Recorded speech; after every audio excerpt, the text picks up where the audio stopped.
நான் ரஞ்சன் அருண் பிரசாத் சுயாதீன ஊடகவியலாளர், நாம் மலையகம் அமைப்பின் ஏற்பாட்டாளர். இந்த போராட்டம் நடத்துவதற்கு முக்கியமான காரணம் என்னன்னு சொன்னா, නවසීලන්තේ උකුරස පිරි ඩයමන්ඩ් කිරිපිටි අපෙන් ඔබට සුපිරි විලකට. கடந்த 22ஆம் தேதி காவத்தை பிளான்டேஷனுக்கு சொந்தமான காவத்தை நீலகாமம் பகுதியில தோட்ட மக்கள் மீது, பெருந்தோட்ட மக்கள் மீது முன்னாள் ராணுவ உறுப்பினர், ஓய்வு பெற்ற ராணுவ உறுப்பினர்களை கொண்ட குழு ஒன்று தாக்குதல் நடக்கும். ஆனா இந்த குழு யாருன்னு சொல்லி பார்த்தா, இந்த தோட்ட நிர்வாகத்தால நடத்தி செல்லப்படுகின்ற ஒரு குழு. இந்த குழு பருப்புகளை ஆடைகளை அணிந்து அதில் ஹெல்மெட்டுகளை போட்டு வந்து இந்த தாக்குதல் நடத்துவதில் 2 பேர் காயமடைந்திருந்தாங்க. இந்த சம்பவத்தை அடிப்படையாக கொண்டு நாங்கள் ஒட்டுமொத்த மலையகத்துக்குமான உரிமை போராட்டத்தை ஆரம்பித்திருக்கிறோம். அதாவது தான் உரிமை வேண்டும் முதல் கோரிக்கை அந்த ராணுவ உறுப்பினர்களை கொண்டு, முன்னாள் ராணுவ உறுப்பினர்களை கொண்டு அந்த குழுவை உடனடியாக வெளியேற்ற வேண்டும். அதற்கு காலக்கெடு விதிக்கின்றோம் 21 நாட்கள். 21 நாட்களுக்குள் அதை நிச்சயமாக வெளியேற்ற வேண்டும். அல்லது இந்த பிரச்சனை சர்வதேசமயப்படுத்தப்பட்டு ஒரு நீதி கோரும் பிரச்சனையாக மாற்றப்படும். அதே நேரம் தானி உரிமை, வீட்டு உரிமை இந்த மக்களுக்கு வழங்கப்பட வேண்டும். இதுதான் எங்க பிரதான கோரிக்கையாக. இதை தவிர இது அரசாங்கத்துக்கு எதிரான போராட்டமாக யாரும் கருதுறதுன்னா, இது மக்களுக்கு சார்பான போராட்டம், மலையக மக்களுக்கு சார்பான போராட்டம். இன்று ஒரு விதையாக இதை ஆரம்பிக்கின்றோம். இந்த விதை நிச்சயமாக ஒரு ஆலமரமாக, இந்த ஆலமரத்தின் கீழ் அனைத்து மக்களும் நிம்மதியாக வாழக்கூடிய ஒரு இடத்தை நாம் அமைப்போம். நன்றி, வணக்கம். ராதாகிருஷ்ணன் ராஜாராம், மலையக மக்கள் முன்னுடைய பொதுத் தலைவர். பதையை பெருக்கு, தடையை நெருக்கு, இனத்தினுடைய விடுதலையே இறுதி இலக்கு என்ற உணர்வோடு இங்கே நாங்கள் போராட வந்திருக்கோம். மலையக தமிழர்கள், அதாவது நீலகாம தோட்டத்தில் தாடருடைய தாக்குதல்ல நிஷாந்த் குமாருக்காகவும் விஜயகாந்துக்காகவும் நீதி கேட்டு இங்க வந்திருக்கிறோம்.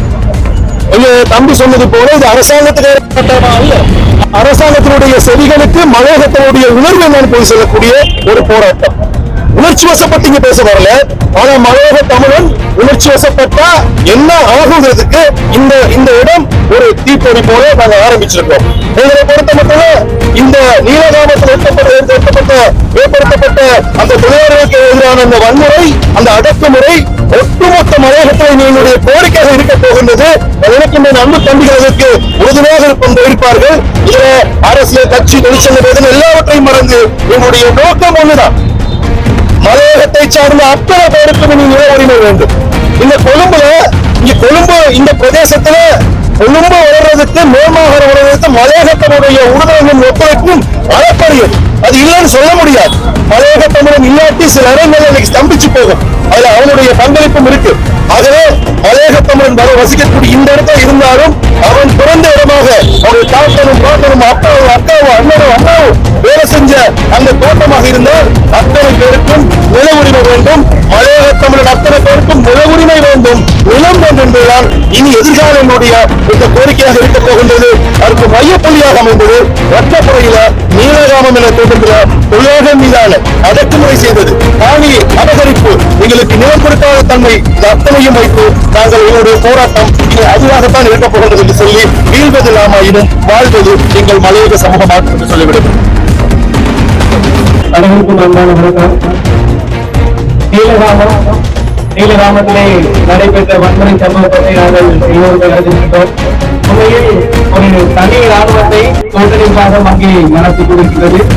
முன்னாள் ராணுவ வீரர்களை அழைத்து வைத்து அவர்களுக்கு தனி மங்களா கொடுத்து மிகப்பெரிய சமுதாயத்தை வருமானமாக கொடுத்து இன்று எங்களுடைய மக்களில் இன்னும் எழுதப்படாத அடிமை சாசனத்துக்குள் வைத்து எழுதப்படாத வகையிலே அடிமைகளாக கூட்டு அடிமையாக வைத்து நடத்தி கொடுக்கிறோம். எங்களுடைய தோட்டத்திலே ஒரு வாழை மரம் கூட நட முடியாது. அந்த வாழை மரத்தை உடனடியாக வெற்றி அகற்றி விடுகிறார்கள். ஒரு தற்காலிக கூடாரத்தை அமைக்க முடியவில்லை, உடனடியாக அதனை அடைத்து நொறுக்குகிறார்கள்.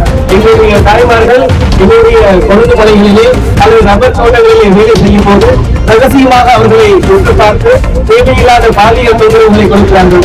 இப்படியே இந்த விடயத்தை நாங்கள் தொடர்ந்து விட்டு விட முடியாது. நாம் இந்திய வம்சாவளியின் மனித தமிழர்களாக இலங்கைக்கு வந்து 20 வருடங்கள் கடந்திருக்கின்றன. இந்த நாட்டில் பெரும் மழைக்காடுகளை அளித்து செயல் தேசத்தை உருவாக்கினோம். நாம் எதிரும் சிந்தி உயர்வையை உருவாக்கி இலங்கை செய்தியை உலகெங்கும் கொண்டு சென்றோம்.